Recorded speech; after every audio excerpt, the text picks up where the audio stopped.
Hey guys, Mark Holthe here, Canadian immigration lawyer, ex-immigration officer, and former high school teacher, coming to you with another express entry tip of the day. This time, I'm going to cover something that seems to be surfacing a lot lately within my Express Entry Law Facebook group, and that is how to answer the statutory questions in your eAPR. And you guys will probably note that there's a few questions that are a little bit tricky, and many people are just not quite sure how to answer them. So I thought what I'd do is I would show you the questions, and then I would just go through really quick the nature of each one, what the government is really asking, and the consequences of how you answer them. And some people are wondering, well, what's the big deal? These are pretty straightforward. Well, I'll show you something. I'm going to share my screen with you right now. And I'm going to show you my actual Express Entry Law Facebook page here. I'm going to blow this up big so everybody can see it. So this is a new member, Diraj, who asked this question. Is withdrawal of U.S. visa at immigration is equal to the denial of entry? What should I mention in the application? Please help.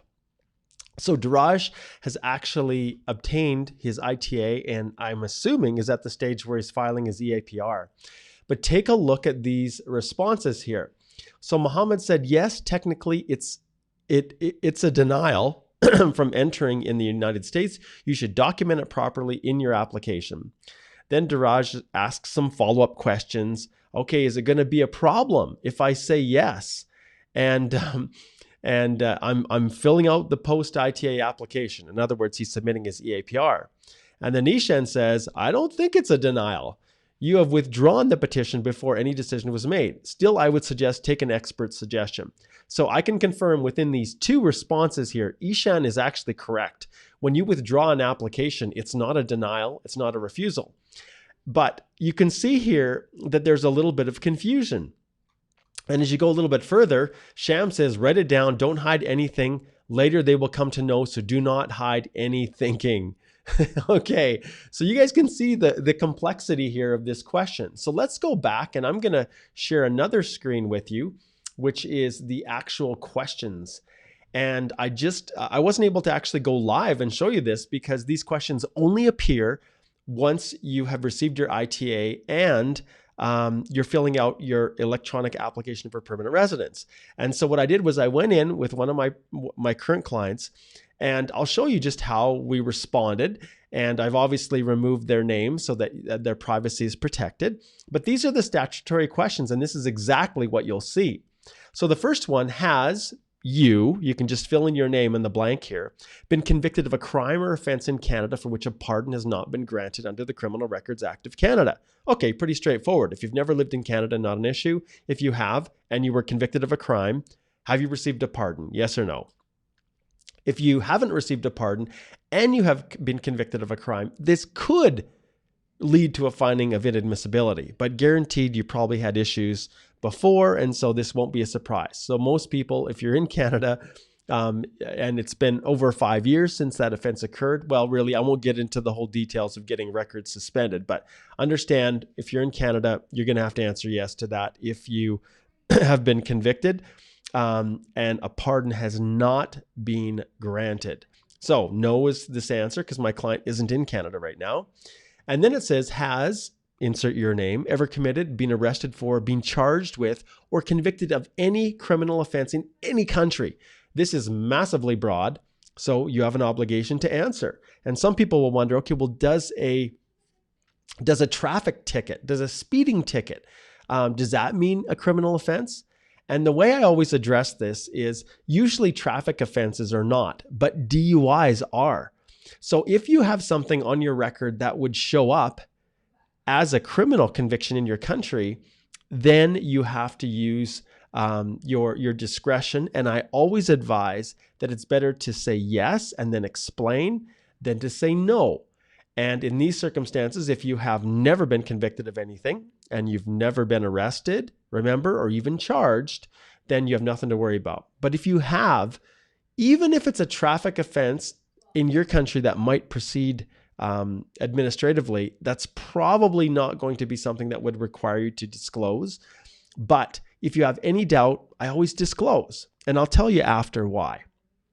Next, have you made any prior refugee claims or at a Canadian visa office abroad or in any other country or countries or with the UNHCR? So this is, have you filed for a refugee claim anywhere in the world for any country? And you can answer that one accordingly. It's pretty straightforward. Once again, if you have or you think you may have, then put yes and explain. Okay, so here's the issue. This is the one that's often giving people problems.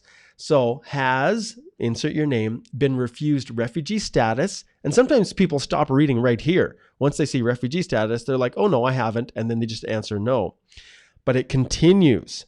Or an immigrant or permanent resident visa, and you can see including Quebec or any of the provinces, or visitor, or temporary resident visa, which can mean study permit, work permit, etc., to Canada or any other country. So the question that was asked, and if I'm to go back here, let's see if I can just jump back to the actual question. I'll shift this. I'll move over to this one. The question was about a withdrawal of a U.S. visa. That's the question. So it doesn't say what kind. I'm assuming maybe a temporary resident visa or maybe a study permit, but we'll shift back here to this one. So that's the question. So has something been refused, basically a visa anywhere to Canada or any other country? So if you have been refused, obviously you are always going to disclose it, because guess what, guys? Having been refused a visa to another country does not impact your permanent resident application to Canada, because often the reasons for those refusals are that they don't believe you'll go back to your home country or that you won't abide by the temporary conditions of your stay. Well, when it comes to applying for express entry, none of those things apply because you are coming to immigrate. So you could have had 500 temporary resident visa or visitor visa refusals to Canada in the past, and it will no longer impact if you qualify and are eligible to immigrate, because all of the factors that relate to the genuineness of your application, the actual, what are all the different reasons for refusal, insufficient ties to your home country, insufficient funds, insufficient travel history, all of these bona fides of applying for temporary status in Canada don't apply, nor do they for any other country. So if you have withdrawn an application before a decision is made, technically that is not, it would not be a case where you have been determined to have been refused. But I always, if there's any doubt or any question, I just say yes. So in this case, this client was refused a tourist visa, B1, B2, to the US in 2007. They couldn't remember all the details, so we just put year was most likely 2007. You don't have to go into this big, huge, massive explanation in these statutory questions. You just need to disclose that, yes, you did have a prior refusal, when approximately it was, what you were refused of, and where did it happen. But here's the issue sometimes. So this is being refused a visa, but if you scroll down, or at least I'll pull down the next question here, it also asks, has so-and-so been associated with a group that uses, advocated, or advocates the use of armed struggle or violence to reach political, religious, or social objectives? Well, obviously you can see if you've been involved in that. Why did they ask these questions?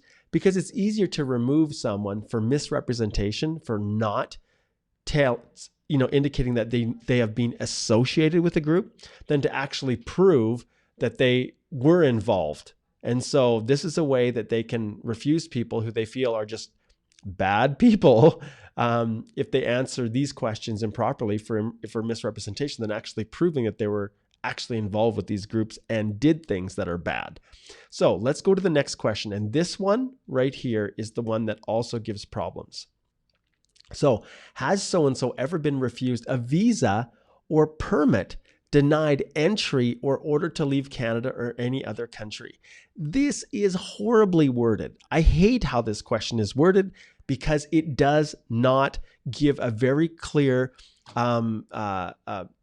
definition, I guess, or distinction between this one and the one we just answered above. So this one says, have you been refused refugee status, an immigrant or permanent resident visa, or visitor or temporary resident visa to Canada or any other country?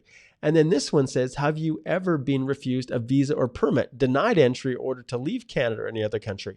Well, they're overlapping. So technically, if you've been refused a visa in any country, I answer yes to both of these, and then I explain. And you can see here, please provide details. I put the exact same explanation. Now, obviously, if you've never been refused a visa, but you've just been denied entry, well, the distinction between having a visa refused and maybe showing up, for example, at a port of entry in Canada and being turned back, technically that you haven't received a refusal of your visa and you were actually denied entry, but the average person doesn't know the difference between these two. So I always err on the side of caution and disclose everything. But remember, you don't have to go into great detail explaining all the ins and outs. You just need to disclose what happened, what visa you were refused, when it occurred, and where. And so that's how I answer these questions. And we probably don't even need to go through the rest of these, but I will just for the sake of it. Have you been involved in an act of genocide, war crimes, or in the commission of a crime against humanity? Well, obviously, if you're doing these things, Canada doesn't want you. Have you planned or advocated the use of armed struggle or violence to reach political, religious, or social objectives? Once again, if you fit within that, Canada isn't interested in having you immigrate. And then it gets into more detail here about criminality and organized criminality. So, are you a member of an organization that is or was engaged in an activity that is part of a pattern of criminal activity? Well, what is that? Well, that's gangs, right? That's drug cartels. It's those kinds of things. And then we get into the more straightforward questions. Have you ever been detained, incarcerated, or put in jail? Well, that pretty much covers off any interaction with any criminal law enforcement agency in any country. So it's super broad. And so they're trying to get at whether or not you've actually maybe committed an act outside Canada that, if committed in Canada, could equate to an indictable offense or something that is more serious criminally. And so even if you've committed an act abroad, it's possible that could find you inadmissible to Canada if that same act had been committed in Canada. And usually they reserve this for people who have charges pending. So they've been charged with a serious crime. So you have to disclose this stuff. You can't hide it. And then the last one, have you or has your name had any serious disease or physical or mental disorder? And that comes down to medical admissibility. And those rules have changed a little bit over the years, but still it all comes down to whether or not you are going to cause an undue drain on Canadian health or social services. So there you go, guys. That is how I address these questions. I hope that this was helpful to all of you. I see we've got a couple people that are actually watching live, and I apologize. I keep forgetting about these things. Hopefully that didn't block off the screen when I was trying to share that information with you guys. But I hope that was helpful. I also want to take just a couple seconds to remind everybody it is Wednesday, 11 a.m. Let's see, what's the date today? August the 15th. Today is the day that, and I'm going to pull this up here. Today is the day that, if I can find it, yes, these two, that this right here comes to an end. So right here, you can see I'm offering 60% off my lifetime access to my complete express entry, complete step-by-step guide to doing it yourself. And this is a pretty phenomenal deal. I've never offered this much off before. It's regular $497. And right now it is just under $200 US. And this is lifetime access. As long as you need it, maybe you don't qualify right now. Maybe you have to wait till you complete one more year of work experience, or you're waiting for your IELTS to be completed. You take advantage of this now, and you will have access for as long as you need it to the course. So when you're actually ready, when you are getting your ITA, and ready to file your eAPR, you'll have access to it. My monthly access is $97 US a month that automatically renews. And so if you stayed in basically for 2 months, you're already paying the same amount. So I just want to let everybody know, because sometimes people get confused with time zones, and it is tonight, Mountain Standard Time. So in approximately, I don't know how long it is. It's 11:12 now, so I guess maybe 13 hours or so. It's going to come to an end. So just go to the CanadianImmigrationInstitute.com, enter coupon code EEDIY summer, and it will allow you to get that 60% off All right, this is Mark Holthe, Canadian immigration lawyer, ex-immigration officer, and former high school teacher, signing off, wishing you guys all the best as you're navigating this crazy world we call express entry. Bye.